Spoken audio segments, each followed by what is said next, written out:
Então, legal. Bom, Claudiane, prazer te ter aqui.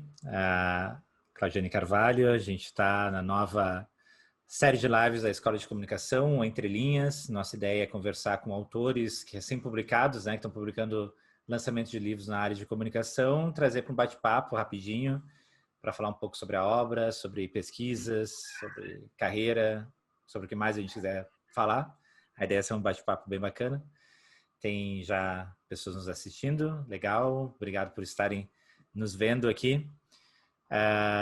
Bom, minha convidada, Claudiane Carvalho, ela é professora da Faculdade Social da Bahia, pós-doutoranda do Instituto Nacional de Ciência e Tecnologia, em estudos inter e transdisciplinares em ecologia e evolução. E vai conversar com a gente sobre a construção da notícia, interseções entre jornalismo e comunicação estratégica, livro que ela está lançando, né? Lançou no começo do ano, né, Claudiane? E é minha colega do grupo do Teorias de Comunicação da Intercom. Claudiane é coordenadora do grupo. Eu sou seu reserva, sou vice. Mas é legal, é um prazer te ter aqui. Prazer conversar com os amigos, ter a oportunidade de falar contigo sobre teu livro. Nossa, o prazer é todo meu. Eu agradeço o convite, agradeço a você, agradeço a Lu. E uma responsa, né? Abri o projeto de vocês, adorei o nome, adorei a proposta. Eu já tinha dito antes para você que eu sou fã da Escola de Comunicação. Né? Gosto muito do trabalho que vocês vêm desenvolvendo. Então, eu que agradeço muito, Márcio, o convite. Que legal. Bom, a ideia, né, como eu estava falando, do Entre Linhas é conversar sobre pesquisas em andamento, livros recém-lançados, né? E a gente vai falar um pouco sobre a construção da notícia, mas antes eu queria começar sabendo dos bastidores da pesquisa, que eu acho sempre algo legal para a gente conversar. Como é que Claudiane Carvalho chegou nesse tema? Como é que foi essa trajetória de pesquisa? Conta um pouco aí sobre ti. Ai, tá. Olha, eu venho do jornalismo, né? Eu sou jornalista de formação, eu trabalhei muito tempo em televisão, eu era editora, coordenadora de programa, e nesse período eu observava muito, né, o quanto a redação ela precisava, para dar conta dos acontecimentos, né, sócio-históricos, ela precisava dessas informações que vêm das assessorias. Diariamente a gente recebia uma quantidade de material muito grande, ainda recebe, só que hoje a gente tem outras dinâmicas também de busca. E aquele material, na maioria das vezes, né, se faz uma triagem ali, ele é levado para reunião de pauta.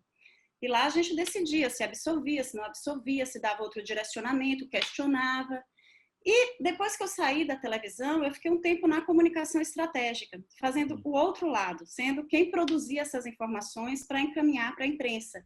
E aí eu vi todo esse processo da gente construir aquela informação que tem que agregar dois interesses. O interesse do jornalismo, né? Então é um fato que ele tem que ter critérios de noticiabilidade, ele tem que ter um reconhecimento enquanto notícia, mas ele também tem uma função estratégica de construção de imagem, de identidade, de reputação da organização. E aí me interessou muito depois pensar como se dá a construção da notícia nesse âmbito, né? nessa relação entre as duas instâncias, a comunicação estratégica e o jornalismo. E a gente já tem assim, uma produção muito interessante nesse campo, Márcio. Assim, há muito tempo a gente vem produzindo e pesquisando, né, livros muito interessantes também, mas eu sentia falta de algo que falasse do processo narrativo, né, de como se dá essa construção da enunciação noticiosa nessa relação. E aí eu fui para essa questão realmente da produção de sentido. A partir do momento que você tem essa articulação, como é que a gente constrói, por exemplo, o efeito de sentido de verdade, que é tão caro ao jornalismo? Sim. Sim, pois é, eu acho interessante que a gente tem bastante pesquisa nessa relação entre redação e assessoria pelo newsmaking, né? Pela ideia dos processos, que é algo que tu até aborda um pouco, né? Dessas novas configurações das redações, de como elas são dependentes das assessorias, mas a tua solução é um pouco diferente, né? Tu vai para o discurso, né? Eu vou para o discurso. Quais implicações do discurso, então, dessa relação? O que tu observou? Pois é, por que que a noção de discurso foi tão importante para mim, né? Porque, assim, quando a gente pensa, a noção do discurso, a grande contribuição que ela dá é a gente ter a compreensão de que o sentido ele não está dado a priori, né? Você não Uhum. atravessa o texto para buscar o sentido que está ali. O sentido ele é construído na relação, ele é construído na negociação entre essas instâncias, a instância de produção e a instância de reconhecimento. Sim. Então, foi uma noção muito cara para eu poder entender esse processo de construção. E aí, eu fiquei pensando muito em como se dá, por exemplo, esse contrato comunicativo. Como se dá o contrato comunicativo entre a assessoria e o jornalismo, e entre o jornalismo e o leitor, né? Uhum. E o jornalismo, quando ele tem uma primeira narrativa do fato, que não foi construída por ele, foi construída pela assessoria. E aí, nessa articulação, para mim foi muito importante também o trabalho do Paul Ricoeur, porque ele trata do processo da tessitura narrativa, trazendo o círculo semiológico como, digamos ali, a Mimesis 2. Ele coloca os aspectos sociológicos, antropológicos na Mimesis 1 e na Mimesis 3. Então, eu articulei, né, a análise do discurso, aí fez uma membrana, a gente Uhum. brinca, não foi uma fronteira, mas uma membrana que eu articulei com a hermenêutica e as teorias do jornalismo para poder entender essa construção enunciativa. Legal. E esses contratos que são estabelecidos, né? Tu fala de narrativa, né? A ideia, mais ou menos, é que tu está tentando observar o quanto os jornalistas compram essas narrativas prontas de assessoria, ou algo menos, é mais como essas narrativas são permeáveis no discurso dos jornalistas também, que é talvez até algo meio inconsciente dos jornalistas em perceber. Tem duas instâncias que são Uhum. importantes, né? Primeiro, eu fiquei pensando muito assim, a gente precisa entender como é que é a construção desse discurso na comunicação estratégica. Porque a comunicação estratégica ela vai ter que negociar o que é de interesse do campo do jornalismo, senão ela não fala para o jornalismo, mas ela também não pode abrir mão do lugar dela de gestora de marca. Uhum. Ela não tem como abrir mão disso, né? Ela está ali construindo a imagem de uma instituição, gestando a imagem de uma instituição. E aí me interessou muito, né, que nesse contrato com o jornalismo, essa narrativa, que é o ponto de conexão no meu estudo, né, o meu estudo ele tem um recorte bem definido, eu pego a construção da narrativa e como se dá a construção da narrativa nessa relação, eu fui observando que você não tem uma resposta a priori. A gente vai ter sempre que analisar caso a caso, Claro. porque as interferências são de várias instâncias. Né? Não é só a questão do valor notícia, ou o que eu chamei no trabalho de um valor notícia institucional. E por isso que a análise do discurso, né, e a hermenêutica do Ricoeur foram tão importantes para mim, porque eles dão condições da gente entender essas outras dimensões da produção do sentido que entram aí, né, tanto nesse lugar de representação de quem é essa fonte que está falando, quanto o lugar de representação do jornalismo. E entendendo que você tem organizações de notícia. Uhum. Né? Então, as organizações são permeadas também por vários interesses, são permeadas por várias outras dimensões também, aí políticas, econômicas, e que elas vão estar em jogo nessas negociações. Então, o que o trabalho fez foi construir um aporte teórico-metodológico, que permite a gente analisar. E eu defendo assim que essa análise ela tem que ser caso a caso, mas Claro. o que eu observei no trajeto, e que para mim foi bacana perceber isso, é que essa resposta ela vai estar nas interseções. Uhum. Eu vou ter que analisar um contrato e outro. E no que há de interseção entre esses contratos, eu entendo esse processo de negociação. Analiso o discurso informativo da assessoria, que eu chamo de discurso informativo estratégico, e o discurso informativo do jornalismo, que eu chamo de discurso informativo jornalístico. E na interseção entre esses dois é que eu compreendo aí como é que foi, né, construída essa enunciação. Sim, legal. Pois é, mas agora falando sobre os valores de cada um desses agentes. Mas sim, eu acho que cortou. Cortou um pouco, né? Desculpa, Márcio, cortou. Foi, eu não consegui ouvir. Não, nessa relação que estava falando sobre as interseções, tem então um embate entre valores notícias dos jornalistas e os valores que são caros à instituição.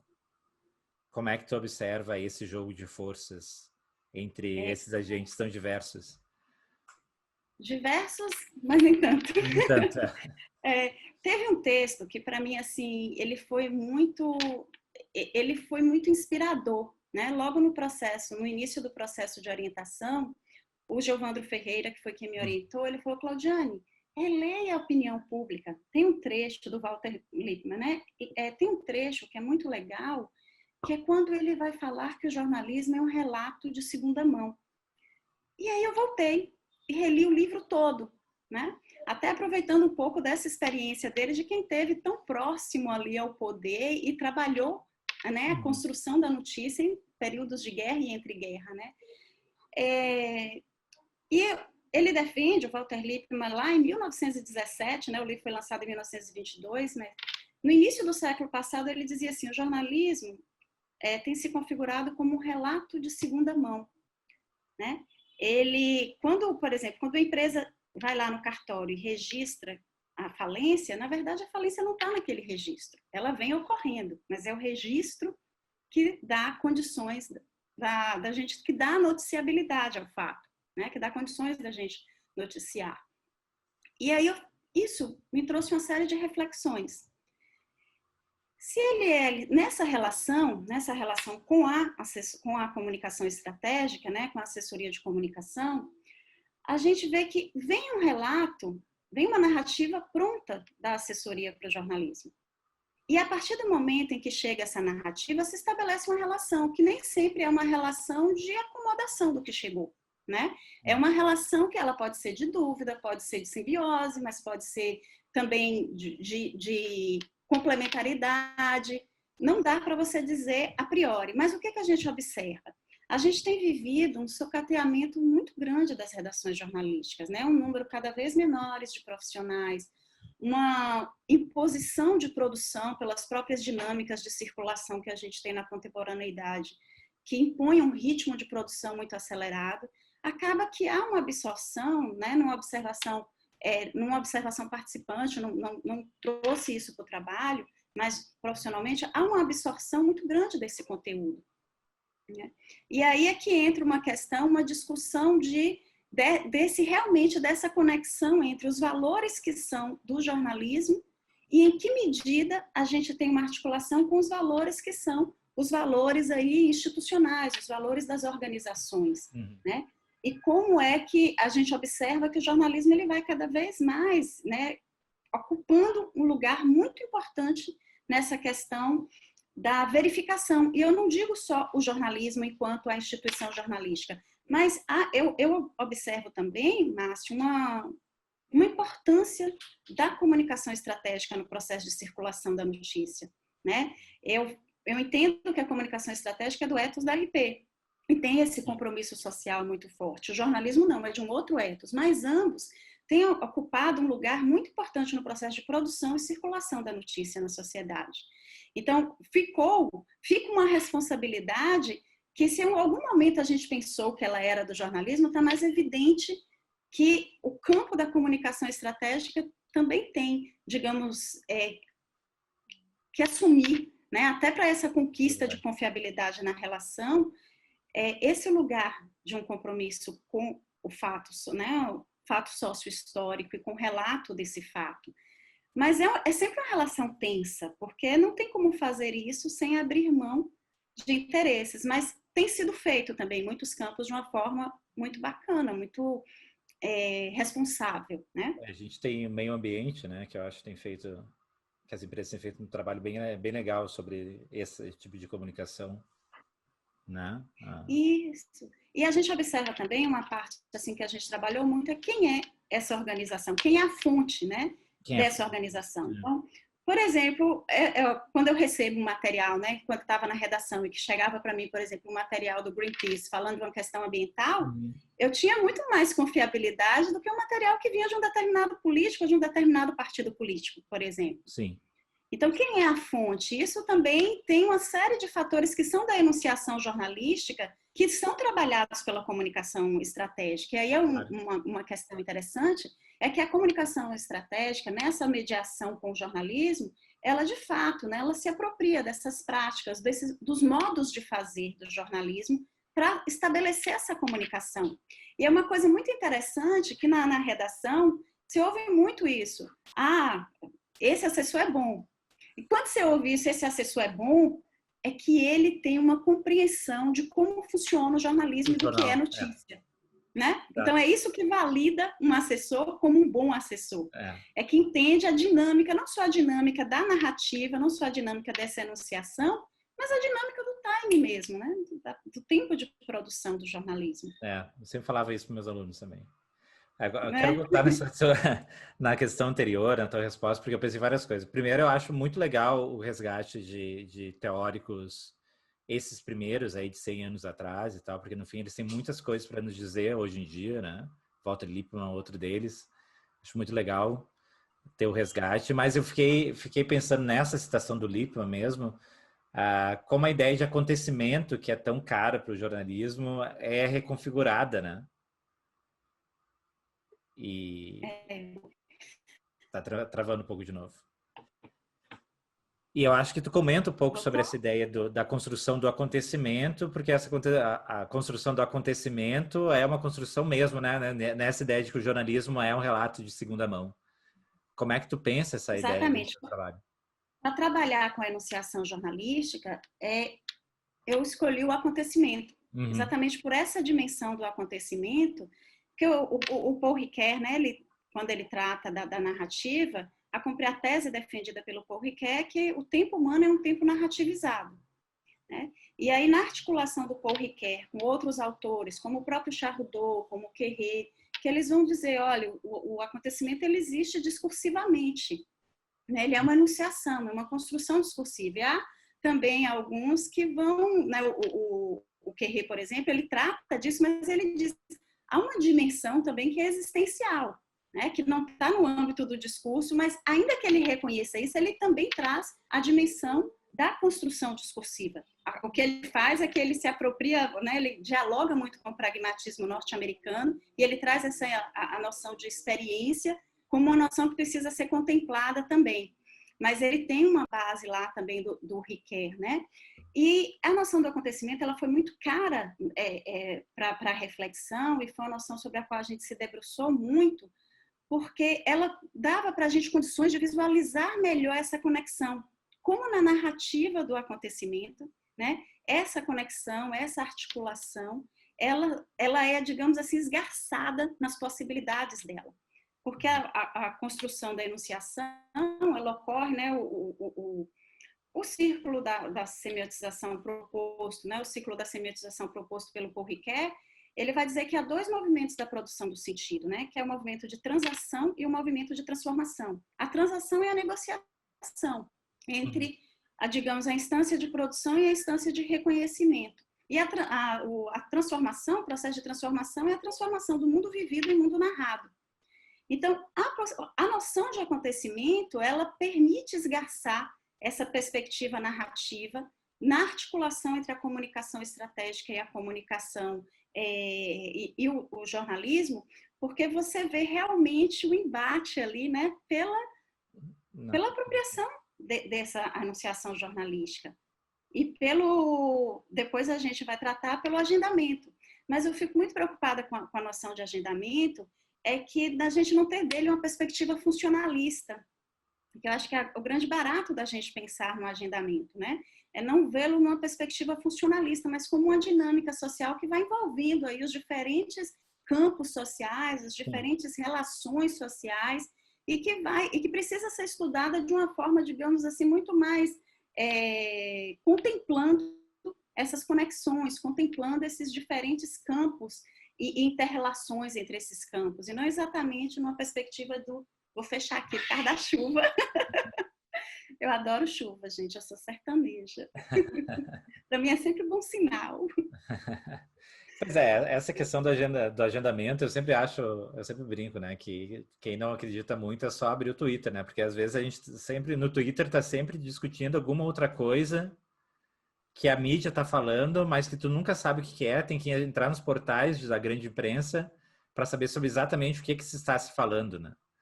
Então, eu acho que ainda tem, não só numa questão funcionalista, né, da ideia eu concordo contigo, né? Que o agendamento não é tanta perspectiva de o que funciona ou como aplicá-lo funcionalmente, mas também pensar que envolve vários atores sociais, né? Eu acho que às vezes essas redes parece algo um ambiente legal de observar o agendamento funcionando. E aí, quando você falou isso, Marcinho, eu me lembrei de uma coisa assim, que eu acho interessante comentar, é que como o livro propõe um aporte teórico-metodológico, eu fui até lá no sentido de metodologia, e o livro ele propõe um percurso, é um trajeto que é seguido para construir esse aporte teórico-metodológico. Aí ele é dividido em 4 partes.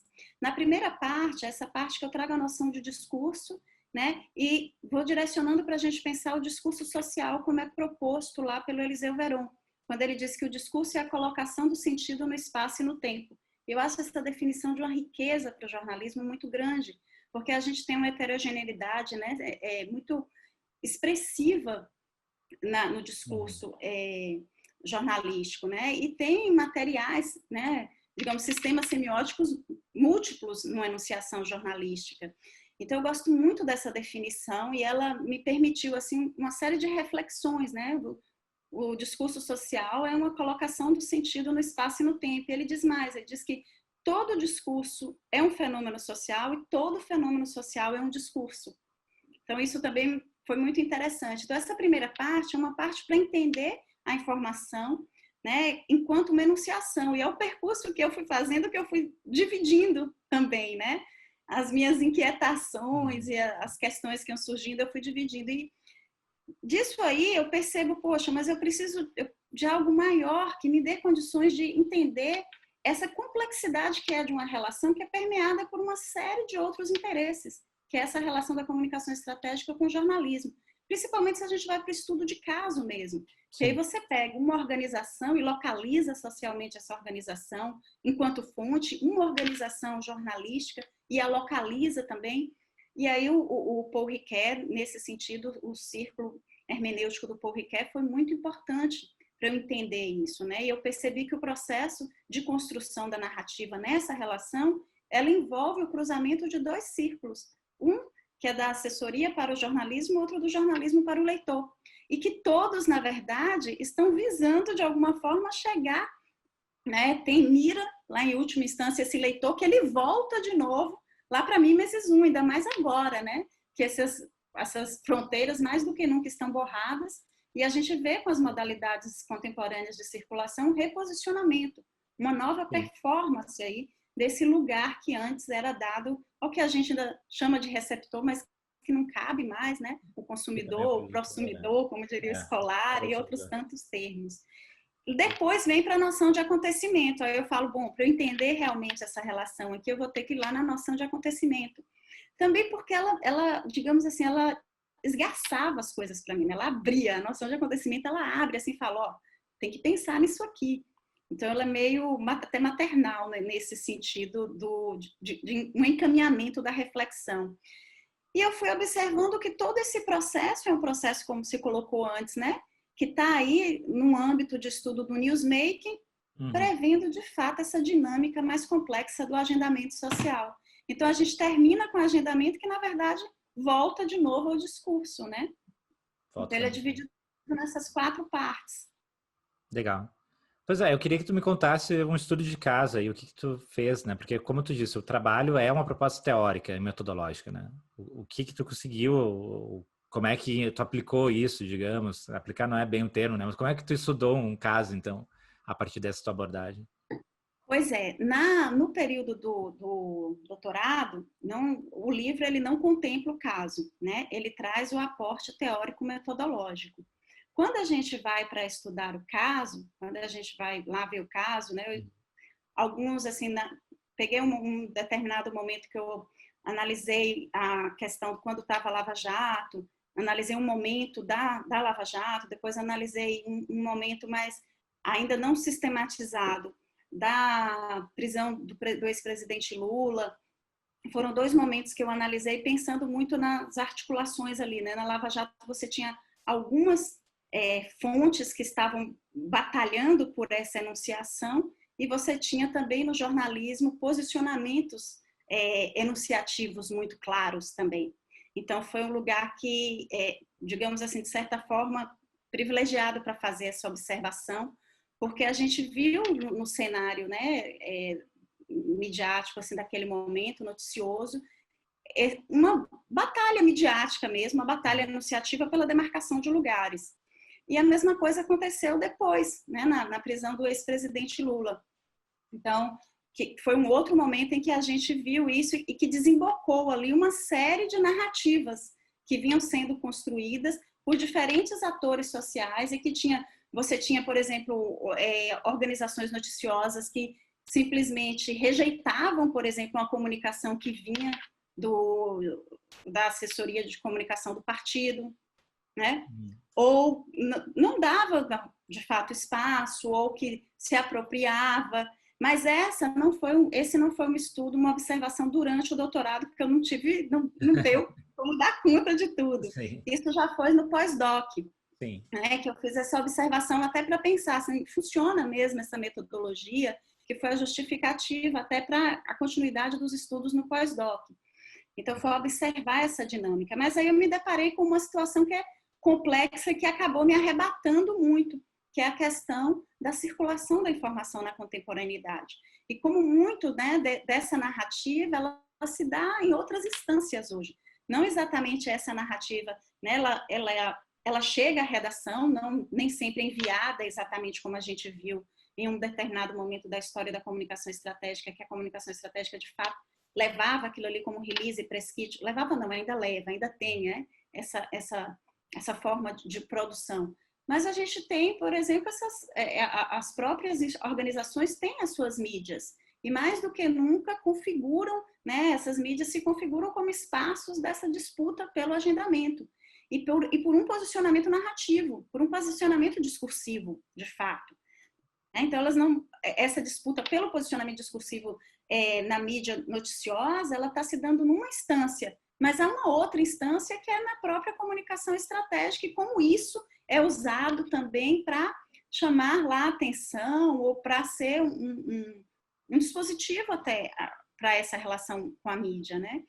Sim. Então, essa foi, digamos assim, são as preocupações que agora estão me ocupando um pouco mais. E aí eu fiquei, né, até com esse trabalho do INCT, a gente fica pensando, por exemplo, essa questão em relação, dentro do mesmo, a comunicação, por exemplo, científica. Científica, né? Que você tem uma comunicação, você tem essa necessidade de fazer com que essa comunicação circule, né, de uma forma, como diria o Charrodot vulgar, que seja compreendida pela maioria, e como é esse trânsito de você manter ali o que é do interesse, do valor, né, do científico, e que não se perca, né, nessa comunicação, mas ao mesmo tempo trazer os interesses que são do jornalismo, que são...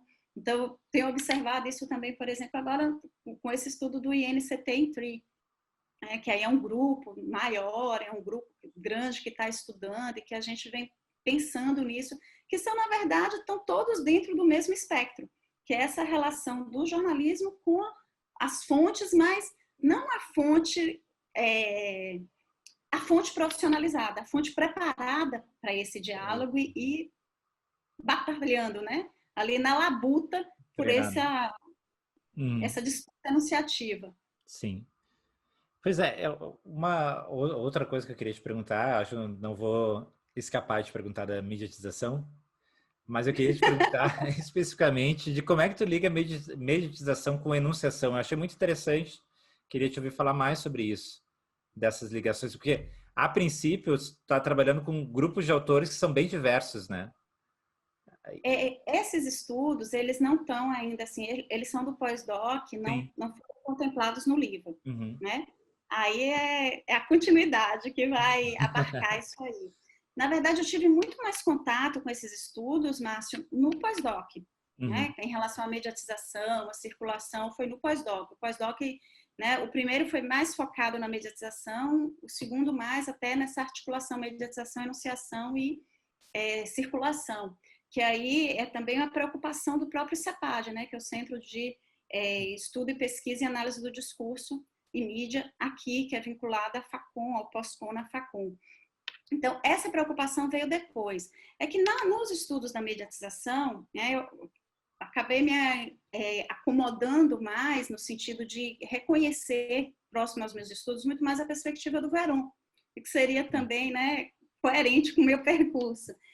Porque a gente tem, o Veron, ele tem uma perspectiva semi-antropológica para a mediatização. Ele traz, né, um olhar diferente, por exemplo, do Yarvad, que ele diz que o Yarvad, ele reconhece a mediatização como um fenômeno que ele, do final do século passado para esse século, que a gente tem uma reconfiguração dos diferentes campos sociais e das instituições sociais, né? Ele está nessa perspectiva institucional para entender como as instituições elas se reconfiguram a partir dessa ambiência comunicacional. Uhum. E ele trata, né, nesse caso, a comunicação como um ambiente, como uma instituição. O Veron, ele está numa outra perspectiva, que é a construtivista, e dentro dessa construtivista ele desenvolve um olhar semi-antropológico. O que é esse olhar semi-antropológico? Ele vai dizer que a mediatização é um fenômeno vinculado ao Homo sapiens. Né, a mediatização, na perspectiva dele, é a exteriorização em dispositivos técnicos, né, sociotecnológicos, dos processos psíquicos. É quando você passa, né, o processo psíquico para o dispositivo comunicacional. Então, ele vai dizer, a gente vive a mediatização, na perspectiva do Veron, desde as ferramentas, por exemplo. Ele vai trazendo as ferramentas, as primeiras ferramentas, e aí depois ele vai, né, no último livro que ele lançou, em vida, né, me fugiu o nome agora, espera aqui, Semioses 2. Nesse último livro, ele... A segunda parte do livro, ele define como momentos e ele vai analisando esse processo de mediatização ao longo do tempo. Então, ele vai mostrando assim, olha, como foi isso quando chega a imprensa? Como foi isso com a fotografia? Como foi isso com a indústria fonográfica, né? Com o som, quando a gente consegue mediatizar o som. E ele vai mostrando como esse processo, né? Ele vai exatamente ali influindo nos processos de enunciação. Como a gente vai construindo, né, novos regimes enunciativos a partir desses novos dispositivos tecnológicos que são apropriados socialmente. E eu gosto muito da perspectiva de meio de comunicação para ele, que ele traz o meio de comunicação como essa apropriação social, né, que é feita do dispositivo tecnológico e estabilizado. Né, há uma certa estabilização disso aí. E aí ele trabalha nessa perspectiva que é um olhar sociológico até sobre o meio de comunicação, que é também tributário aí da trajetória dele, né? Então, por esse viés que eu venho fazendo a articulação, né, entre a mediatização e a enunciação, muito na esteira do que o próprio Veron construiu nesse último livro dele, que eu acho muito interessante, até porque é um livro que eu não sei, às vezes a gente comenta e brinca lá no grupo de pesquisa e diz assim, acho que ele tinha clareza que é o último livro que ele escreveria, porque ele faz uma retomada de todo o percurso dele, né? E vai ali desde os momentos que ele, desde a orientação dele com Levi-Strauss, ele vai trazendo uma série de coisas e vai mostrando para a gente como ele caminhou para chegar nessa perspectiva semi-antropológica. E aí ela que foi, digamos assim, essa luz para pensar, no meu caso, né, para pensar na mediatização, pelo olhar para a mediatização, mas abarcando aí a questão da enunciação. Legal. É curioso, né? Porque eu tenho para mim que quando o teórico chega no momento que ele vai contar a história da comunicação desde o começo, dos meios de comunicação desde o começo, nessa perspectiva antropológica de como a gente vai evoluindo com os meios, normalmente é o último livro da vida do teórico mesmo.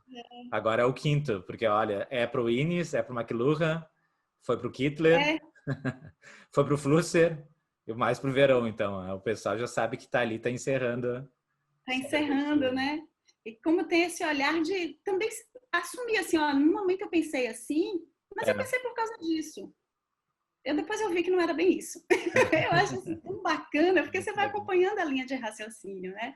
E vai entendendo, poxa, é verdade, olha que salto ele deu aqui, olha que caminhos ele trilhou para se desfazer de algo e entender outro. Eu acho esses últimos livros, assim, eles geralmente são muito enriquecedores, né? Para a gente que está no processo de aprendizagem constante da pesquisa. Eles vão abrindo assim várias perspectivas de reflexão e de tensionamento mesmo, né? Legal. E por falar em Flússia, ele é uma personagem muito importante esse ano no Intercom, né? No GP de Teorias da Intercom. Vamos ter nossa E sessão especial, né? do simpósio com ele, a partir muito da sua trajetória aí com o Flusser e com o que você vem ao longo do tempo estudando e pesquisando sobre ele. Eu estou É. bem animada aí para esse debate, né? Fechando parênteses. É Não, que você acho que vai ser falou, bem me legal. veio à mente na hora. Acho que vai ser bem legal. Acho que vamos nos encaminhando, né, Claudiane? Acho que a ideia era a gente conversar uma meia hora, já passamos aí do nosso tempo, mas a conversa está boa. Mas queria te perguntar, então, quais são os planos de pesquisas de agora e para o futuro? Tu já comentou alguns deles, mas o que está pesquisando agora? Como é que está pensando essas questões? Está noutra? Está nas mesmas? Como é que está indo? Não, a gente sempre vai, né? Ah, Avança assim, né? Aí, às vezes, quando a gente está estudando uma coisa, a gente acha, ai, mas o próprio processo de estar estudando algo acaba lançando a gente para outros, né? O próprio trabalho do doutorado, eu terminei, assim, de certa forma feliz, que termina feliz, mas termina assim angustiada por aquele passo também que precisa ser dado depois para que você entenda melhor. O próprio pós-doc foi isso, né?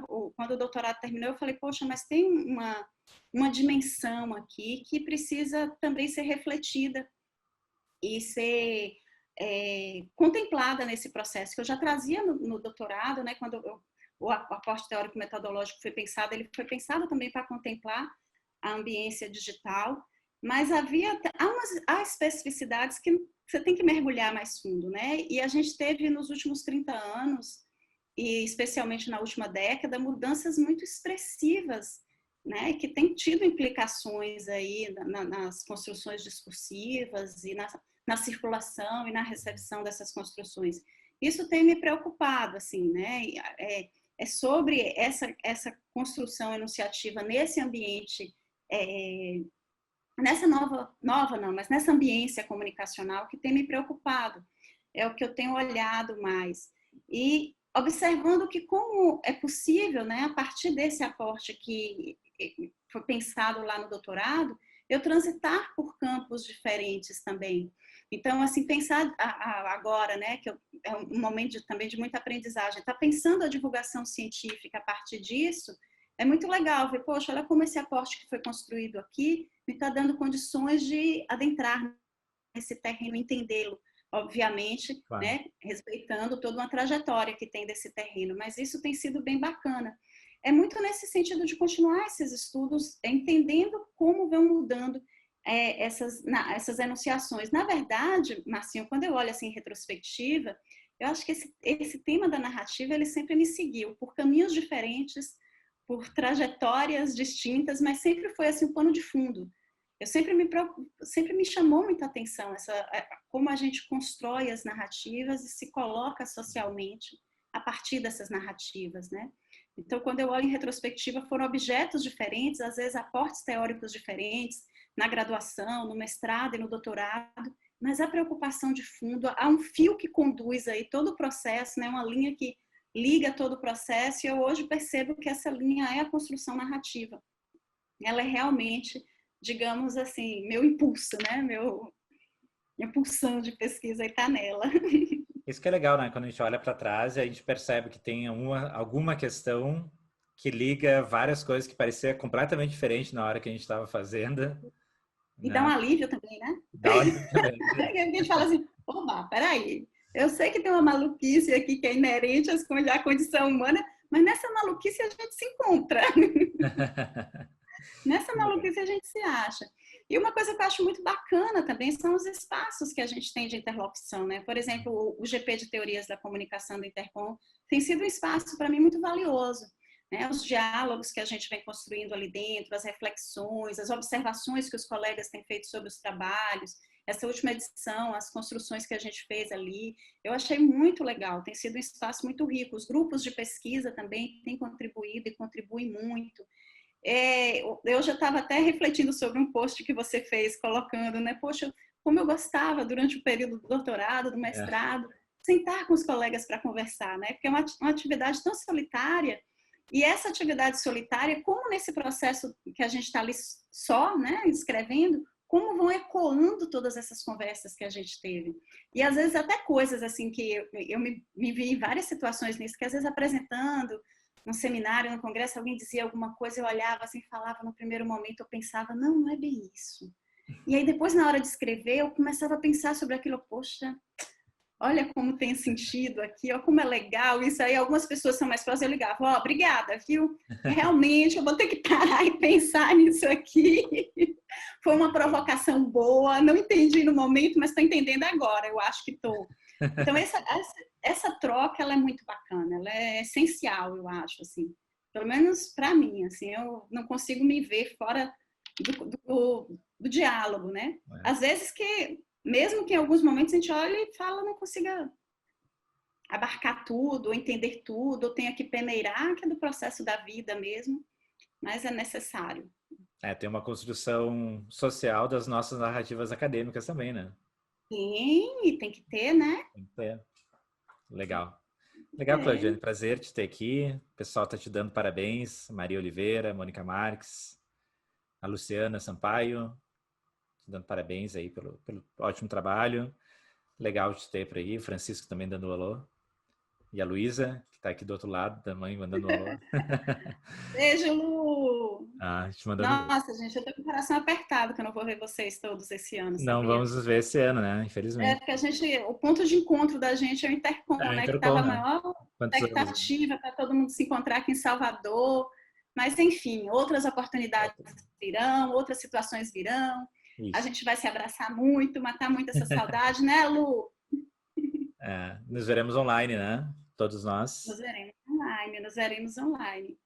Então é isso, Claudiane. Muito obrigado pelo papo. Foi muito produtivo, muito legal, muito interessante a tua pesquisa. Realmente, a gente se conhece desses momentos da Intercom, né? A gente se vê todo ano, a gente vê pedaços da pesquisa e agora conseguir te acompanhar e conversar contigo.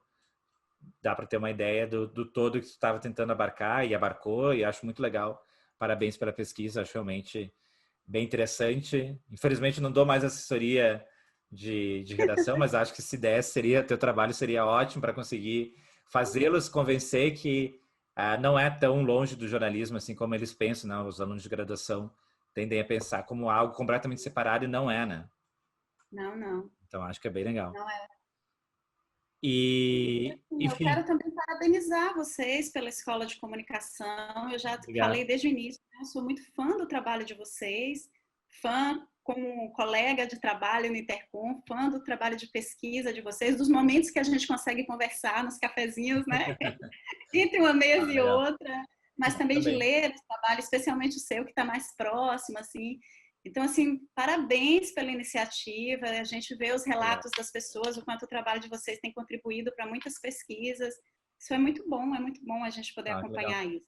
E eu fiquei super feliz de ter tido assim Inaugurada. a honra de abrir o projeto, né? Espero. É, Bom, pela chuva ele já foi abençoado, viu? Bom, coisas boas, que muitas ótimo. coisas boas vêm por aí. Vou aproveitar o gancho, então, e já fazer o convite para o próximo, né? A gente vai ter no dia 13, é pertinho aqui. Aí vai ser a Luísa que vai conversar com o Carlos da Andrea sobre pesquisando plataformas online, conceitos e métodos. Também um livro bem interessante Legal, aí, muito, muito bom. tudo a ver com a Vamos Luísa. divulgar. Então, estão convidados todos. Convidado também, Claudiane. Muito legal, muito bom te ter Claro, aqui. claro, teria o maior prazer. E nos vemos em breve online, na Online. Intercom, né? Se não ao vivo, online. Bom. Mas nos veremos também para abraçar e matar toda a saudade aí que a gente está. Tomar café no intervalo entre uma mesa e outra, Isso. né? Então, Gente, boa sorte, muito obrigada pelo convite. Foi muito, como sempre, é muito bom conversar com você, Márcio, é sempre muito rico. muito legal. Obrigada pela oportunidade. Dê um Obrigado imenso você. abraço à Lu também. Dou sim. E a gente vai se vendo aí, né? Me dê o Isso. retorno depois também. Também. Eles são fundamentais. Esses retornos são fundamentais. Obrigadão, Claudiane. Bom te ter aqui. Boa noite. E obrigado Boa para quem está noite, nos ouvindo Márcio. Boa também. noite, pessoal que Boa noite, pessoal. agradeceu, que acompanhou. Muito obrigada. Obrigadão. Tchau, tchau. Tchau, tchau, Márcio. Tchau, gente.